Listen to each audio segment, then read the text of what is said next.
मग गॅसची बचत करण्यासाठी बघा काळा चहा करून ठेवला होता, ग्लासभर असा काळा चहा करून ठेवला होता हे बघा. आणि थोडा थोडा करून काय करते मुलगी माझी त्याच्यामध्ये दूध घालते, जसं लागल तसं दूध घालते, लागल तसं. हाय नमस्कार, शुभ सकाळ तुम्हाला.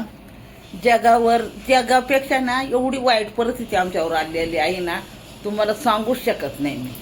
हां, पहिलं तर का नाही भांड्यापेक्षा जरासा गॅस मोठा झाला ना, जरासा गॅस मोठा झाला की लगेच गॅस बंद कमी करायची. आणि आता तर तुम्हाला सांगायलाच नको, आता दोघं नवरा कुणी का नाही गार पाण्याने आंघोळ करतात. फक्त कैवल्य आणि मी, आम्ही दोघंच जण गरम पाण्याने आंघोळ करतो. हां, आणि खाली भाजी शिजत असली ना त्याच्यावरती दुसरं काहीतरी गरम करायला ठेवते. आणि तुम्हाला सांगते, तवा आपला भाकरी करत असते आणि तवा गरम असतो ना त्याच्यावर तांब्या ठेवते, तिथं पाणी गरम करत. जगावर वाईट परिस्थिती आले का नाही, पण आमच्यावर तर आले. आणि चहा पण ना एकदम करून ठेवते, लागल तसा का नाही थोडा घेते.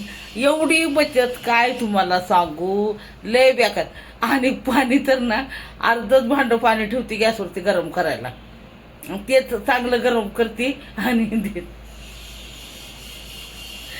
कुणावर वाईट परिस्थिती आले का नाही, पण माझ्यावर तर माझ्या लेकीने आणून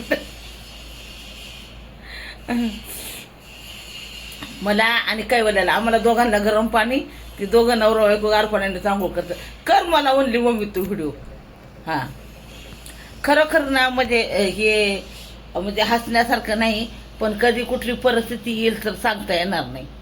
हा झाला चेष्टेचा विषय. पण तुम्हाला खरं सांगते, काय काय ठिकाणी ना जी हॉस्टेल आहेत ना, त्या हॉस्टेलमध्ये मुलांना चपाती भाकरी द्यायचं बंद केलेलं आहे. त्याच दिवशी बघा, त्या नंदाताई म्हणून एक चॅनल आहे, त्या मला म्हणल्या मीनाक्षीताई माझ्या मुलग्याला ना हॉस्टेलमध्ये चपाती भाकरी द्यायचं बंद केलं आहे. म्हणजे काय सिलेंडर आहेत, काय सिलेंडरच एकदम संपणार असं आपल्या भारतामध्ये होणार नाही. काय सगळं आहे, पण मुद्दाम लोक करायला लागले असे. माणसांना फक्त टोचत राहायचं. हां, एवढंच असलं ना त्याचं एवढं मोठं करायचं, बाऊ करायची सवय झालेली आहे. इंधन सगळं आहे, पण मुद्दाम लोकांना त्रास द्यायचा असं चालू आहे. आणि आमच्या घरात तर काय सांगायलाच नको. आता ना म्हणजे वरण भाजी आमटी काय असेल ना त्याच्यात पाणी कमी घालणार, तेवढंच उकळणार. तुम्हाला म्हटलं बाई तू आम्हाला कच्चच घाल खायला, म्हणलं आम्हाला का नाही तू कच्चच घाल खायला, म्हटलं शिजू दे नाही तर नाही शिजू दे. तर खरं सांगते तुम्हाला, कुणावरही कुठली परिस्थिती येऊ शकते, आमच्यावर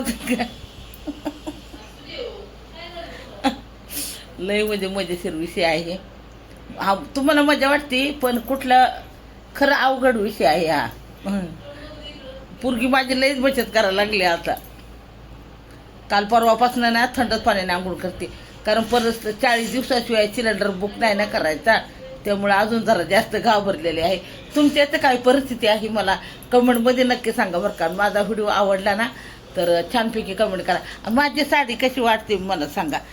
कैवल्यानं माझ्या ना टाळ्याच वाजवल्या साडी बघून माझी, त्याला काय वाटलं पुन्हा टॉप, तर साडी बघितली टाळ्याच वाजवायला लागला तो. चला बाय बाय सगळ्यांना. व्हिडिओ कसा वाटला ते कमेंटमध्ये नक्की सांगा.